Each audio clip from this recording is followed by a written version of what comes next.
Hi, I'm Brett Baer. This is SR in 60. It's actually not. This is SR in line. I feel like, what's that guy?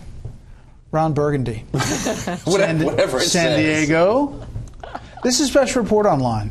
That's SR in 60 in the prompter that I did earlier today for Facebook. But this is Special Report Online, and we're happy to have you online with us. And if you haven't been here before, welcome aboard. Place you can ask questions, make a comment, talk to the panel. We have Steve and Susan and Tucker. What's the story that just dropped in the New York Times? New York Times story that I think was just posted online that says the headline is, "Two women say Donald Trump touched them inappropriately." Okay. And it's one of them's from 25 years ago, 3 decades ago. A woman who was on the plane with Trump said that she didn't know him and he tried to touch her inappropriately, and I haven't gotten to the second one. Okay. Yeah. So he was asked by Anderson Cooper at the debate, have you done anything like this? And he said, no, I have not. So, Tucker, what does this mean? Front page New York Times? I don't know, I haven't read the piece, but I mean, I cease being shocked by any story like that. I mean, it kind of confirms what you sort of knew from, like, I don't know, 15, 20, 25 years ago about Donald Trump. I read Spy magazine in the 80s in college, so I kind of knew this stuff. I'm not excusing it, of course. I'm just saying it's one of those things that, you know, seems with not the specifics of the story, which I have not read, but, like, we knew that Trump is, you know, he was like a frequent guest on Howard Stern. So, like, you know what I mean?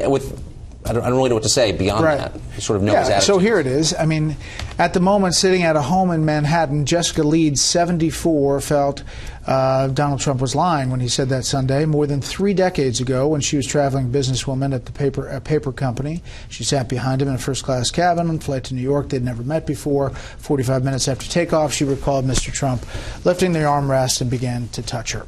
All right, so this goes on into details that he was like an octopus, she said. Susan, how much effect does this have on this race? Because you saw the polls after the tape, and there was something different, like visceral, to listening to him talk on that bus. There was something different about it. Does this move the needle more than that? I guess I don't know, and I haven't read the story. I would say I thought one of the reasons that the video was so powerful was because it was a video, and he didn't say he didn't recognize it, like with the emails, right? He acknowledged that was him talking, and so it was undeniable in the language. It was so crude that it did have a big effect. It had an especially large effect on women voters. You know, we know from what early polling we've seen that women reacted in a much stronger way to this video than male voters did. So, you know, we're in kind of new territory here, aren't we? Where we're reading stories like this every other day, something, you know, something. Meanwhile, you know, I mean, it's just fast and furious. You have something every day. I want to take a look at a couple of polls that came out, and one of them really struck me today, Steve, which was Utah. This Utah poll from Deseret News essentially has it tied. 26% for Donald Trump, 26% for Hillary Clinton, and 22% for Evan McMullin, who we've had on this show in center seat, the independent candidate. He is a Mormon. It's kind of a home court advantage in Utah, but he's within the margin of error in that state. Yeah, it's interesting. We've seen polls in Utah before that have shown Trump and Clinton close. We haven't seen one with Evan McMullin doing nearly this well. I mean, breaking up into the 20s is a pretty significant jump for him. He could be a factor in Utah on Election Day. I don't think there's any question about it. I remember when we first started seeing Mitt Romney won Utah by, I believe, 70 points. Now, he's a favorite son, and he's Mormon, so there would be some additional affinity for Romney there. But Utah is about as deep red a state as you can find in the country, and the fact that Donald Trump is even with Hillary Clinton there, I think, does say something. But it's also, after this tape came out, it was Jason Chaffetz. It was Mike Lee. It was the governor of Utah. It was John Huntsman, collectively all coming out saying he needs to step off this ticket. I can no longer endorse him. Yes. It was the Utah delegation essentially saying no that. question. And look, it goes both ways, right? I mean, they knew that they were in pretty safe territory to be distancing themselves from Trump because previous polling had showed that Trump wasn't very popular in Utah. I mean, I do think, I asked Mike Lee about this at the Republican convention. I had a long interview with him on the first day of the convention, and I said, we've seen these polls that suggest that potentially Trump is vulnerable in Utah. Is that possible? I mean, is that crazy? And he said, no, I think it's entirely possible that Trump could lose Utah, particularly given the fact that there's going to be a campaign between now and November, and Hillary Clinton's going to tee up some nasty stuff on him. Well, what happens if Mitt Romney endorses McMillan? Because Mitt Romney, and he very well may. Very well, because he said he's not going to vote for Trump, but he hasn't been clear on who he is going to vote for. He doesn't want to vote for Hillary Clinton either. Could that mean he wins it? Yeah. Can I just make one point, though, that undergirding all of this are actual issues? I mean, I think it's possible Trump loses Utah, for sure. I'm not contesting that.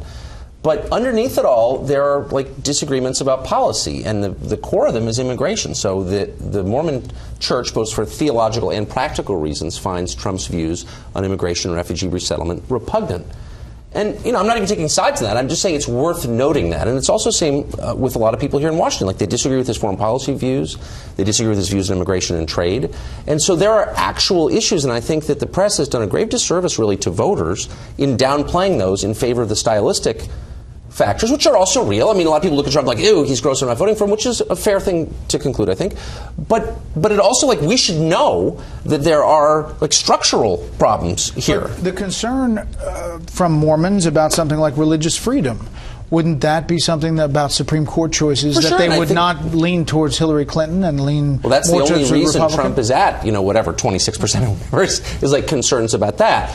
Utah is a very conservative state, in some ways the most conservative, but it is conservative in a different way. I mean, the Mormon Church is huge in Latin America. If you go to Guatemala City or, Tegucigalpa or any place in Central America, for example, massive Mormon temples.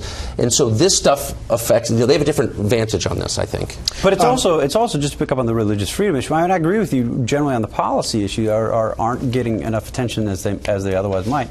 On the religious freedom issue, that cuts both ways, I think. On the one hand, they'd probably rather have a Donald Trump Supreme Court if you believe that he's going to appoint sort of vaguely conservative people versus Hillary Clinton. On the other hand, Donald Trump has talked about banning an entire religion, and when you talk about protecting religious minorities, that's something that I think makes Mormons nervous. This is something that Mike Lee and Jason Chaffetz have said to me in the past.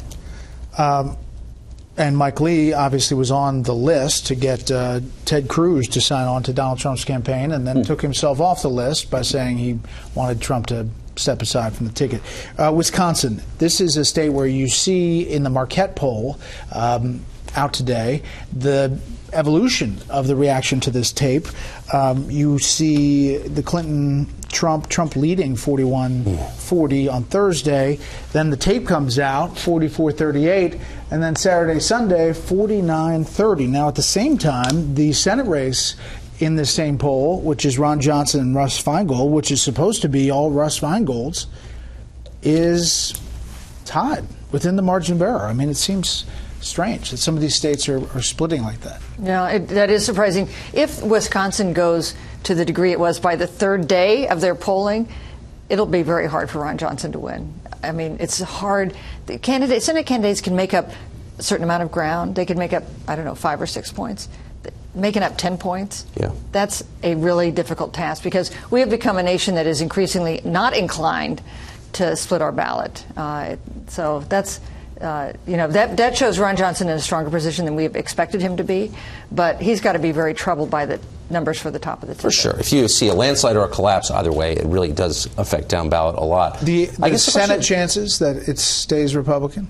Probably not high. Does it matter? That's the macro question I haven't heard a single person ask. Ask anyone in business. When was the last time you saw something come out of the Congress that really affected your life? They'll all say, well, it was Obamacare and Dodd-Frank. After that, I can't remember.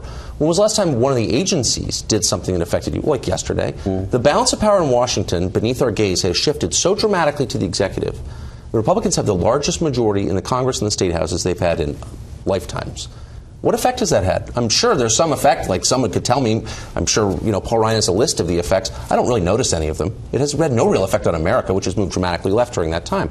So really, and I think this is a sad thing, what really matters is who controls the executive branch, actually. It really does. But the big things that you mentioned, like Obamacare, got through because you had unified government. For sure, that's right. Democratic White House, right. Democratic House, Democratic Senate. So if you have that situation for the first 2 years of what might be a Clinton administration, that puts Democrats in a much better position to try There's to pass no doubt about it. And I also think, if you look at the states, I think you're half right. I think if you look at the states and you look at the progress that states with Republican governors and Republican legislatures have made on things like right to work, on things like rolling back preferences for unions, on things like taxes, they're more conservative states than they were 10 years ago. On the executive, though, you're absolutely right. This is what you want to talk about, a failing of the media. It's a hard story to cover because it's not at all a sexy story.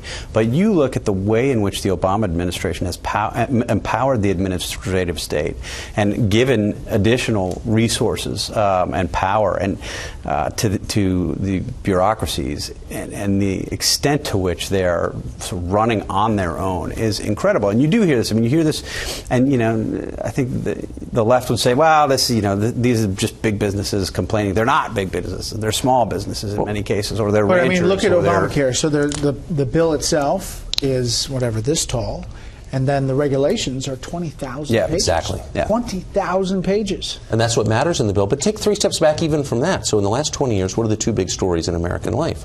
The first is what we've done abroad, trying to remake a region and failing to do that. And the second is interest rates, which are their lowest rate in 5,000 years. Our monetary policy has driven our economy. What does Congress have to say about both of those things? Really not so much. One, of course, the Fed just drives it completely, and Congress has no role. And in our foreign wars, really, I guess they've taken some votes on it, but really that was driven by the executive. So actually, the Congress has kind of taken itself out of the game on the questions that really matter. Terry MD says, I think the effect of the tape will wear off. One more debate to go. 30 days is a long time. The political happenings, lots of time for more and more revelations. He suggests WikiLeaks. Susan, we talked about earlier, it would have to be earth-shattering to break through what we've seen. I guarantee you something's going to happen in the next 27 days that we can't predict at this table today. How big would it have to be to affect the Hillary Clinton campaign? Well, it would have to be something that, what the WikiLeaks leaks so far generally show is that she's a politician, which we know. I think for WikiLeaks to break through, it needs to be something that we wouldn't expect, or something that's clearly illegal or totally inappropriate. And I don't think we've seen things that are sort of tantalizing, but I don't think we've seen that yet. But there's also possible that in the next 27 days we'll see some revelation on the part of Mr. Trump that has an effect as well. But I saw things that were pretty amazing to me. I couldn't have a lower opinion of the press, and yet I didn't know they were totally corrupt. I didn't know John Harwood was actually giving campaign advice to the Hillary campaign. He was. The email proves it, unless he's going to claim it's a forgery done by Putin or something. I think that's kind of a big story. And by the way, you would think that the press, which demands openness and should, from every other institution in American life, would be open about how this happened. So the New York Times and CNBC would be taking questions like, really, John Harwood's giving campaign advice? Sure, but what is the biggest thing? What is the thing that changes the campaign dynamic? Probably not. First of all, as I noted, again, it's not on the Washington Post or New York Times website, front page right now. I just checked.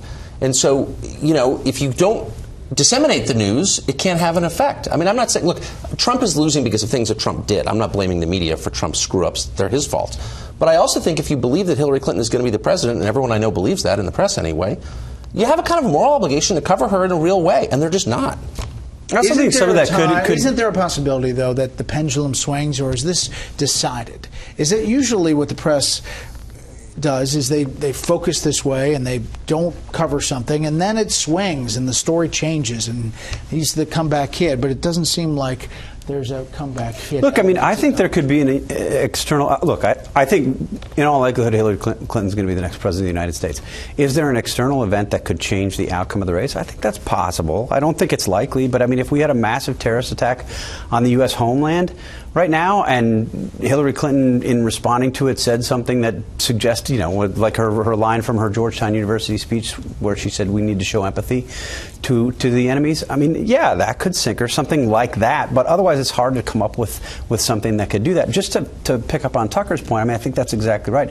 And maybe one of the reasons that this isn't getting more attention has to do with the fact that news organizations are worried about what might be reported about them. I mean, what I don't think that's true. I mean, really, I think it's fine to fault the press for not covering this with more intensity, and I think we definitely ought to cover agencies with more energy. And so there are lots of ways to criticize the press, but I don't think this is a calculation on the part. I mean, I'm not. Let me say there's a combination of things. I'm not saying that would be the only reason, but I think there has to be a certain. I mean, you see, emails like the one from the Washington Post White House bureau chief giving a heads up to John Podesta that he was going to be mentioned in her story in maybe an unfavorable light. And you could, if you're a journalist, you could say, she's just giving him a heads up. On the other hand, you could say, why is she giving him a heads up and not asking him questions about this? I mean, he's got a conflict of interest. Where's the reporting on that? And I think it invites additional scrutiny of these journalists and the institutions they represent. Well, here's how you know it's corrupt.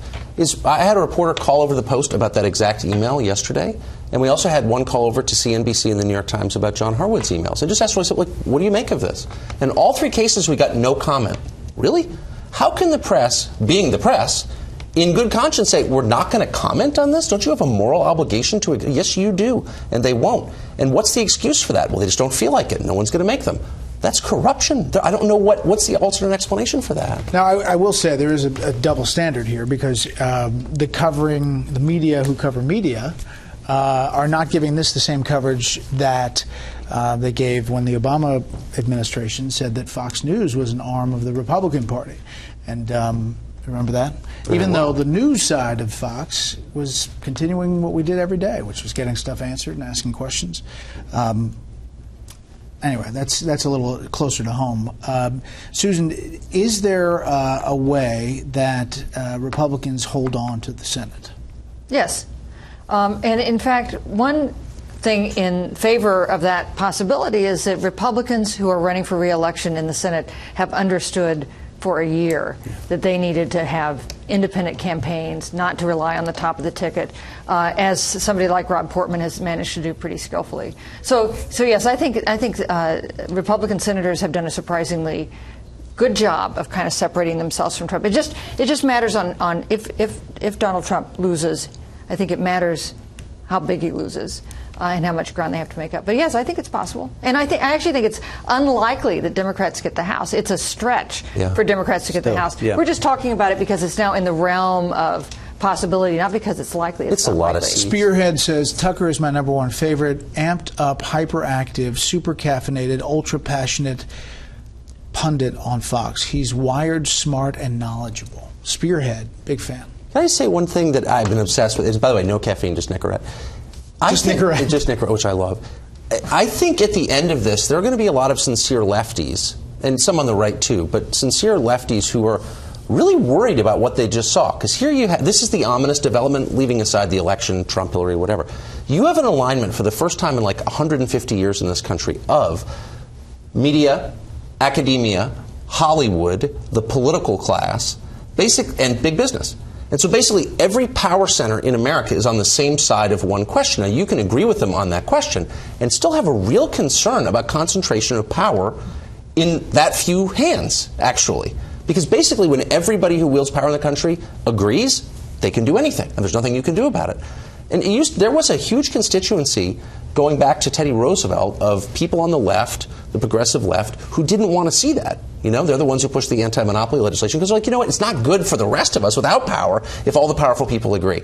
I don't know. I think this is a big deal. No one, you're looking like I'm crazy. No, I mean, I think there's a point there. I think it's just oversimplified. I don't think you can say the political class all shares the same views on these things. No. Against Trump?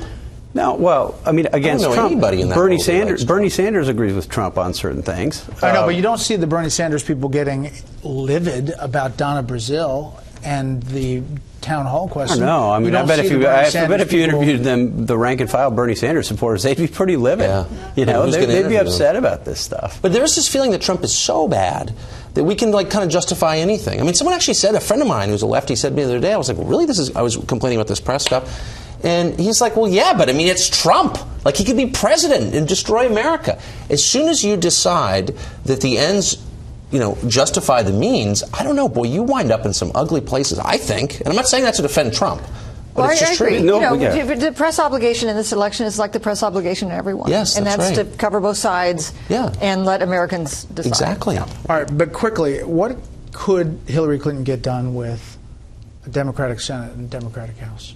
What would she get done? Yeah, well, that's a great We question. better start asking that question. So, Supreme Court, right? They'll be opening there, and more to follow. She might try to work on fixes for Obamacare, because that's going to be a big issue. And she's talked about, she's outlined many 6-point PowerPoint. I mean, she couldn't get issues. through gun legislation. I think guns is hard. I mean, immigration, certainly. Guns might pass Immigration? on some of these state initiatives on guns might pass, but it's hard to imagine her taking on guns. That issue, it's such a difficult issue, right? I mean, I assume she wants to choose an issue or two where she can get something done that will be big, because her window for doing this is not going to be that long. Well, look at Obamacare. I mean, that was the first choice. That's right. You need to choose. I think immigration reform might be the number one thing she would choose to do, because that is a promise Democrats have made to Latino voters for 3 presidential elections, and eventually they're going to need to. And she'll get some Republicans to sign on to that. Absolutely. Yeah, I mean, I would say 2 issues: immigration reform for sure, and Obamacare fixes, but fixes in the direction of the left. I mean, the center of gravity, the center of gravity in the Democratic Party is now, and will be if she wins, and the scenario you described happens, to the left, to the far left of the Democratic Party. I mean, Elizabeth Warren is going to be a huge power broker. So that's where the locus of power, where the grassroots energy and excitement is going to be. Hillary Clinton may not be as ideological as Barack Obama. Nobody really is as ideological as Barack Obama. But Hillary Clinton knows, if she wants to be reelected, that she's got to sort of stroke that core constituency that's going to provide the energy and excitement for the Democratic base. And I think she's more pragmatic than Obama is. Again, most people are more pragmatic than Obama is, but I think her pragmatism actually drives her to the left. So I don't see her as this sort of centrist deal maker that I think some Republicans are imagining she might be. There's only one thing that matters, is one of the guy who works for her said at the end of the day, it's not an election, it's a census. So if at the end she wins, she'll still have had to really do a lot to fight off Trump, and he's hurt her in the meantime. She spent more money than anybody's ever spent on any campaign ever. And so what's the lesson she learns? You've got to change the population. There are huge parts of this country, particularly in the middle of the country, that just don't like Democrats.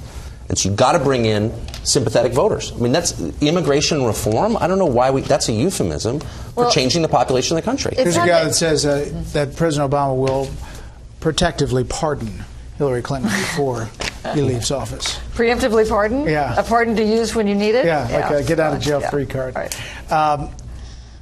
The question is how much they could get done together if Republicans control the House. Okay, call me crazy, but I think it is possible that you could have Hillary Clinton and Paul Ryan as Speaker of the House. Oh, you're crazy. Do some things. No, I'm just kidding. I totally agree with that. I don't think that's crazy. I think they both want to do things. Well, right? he's rooting for her. And there's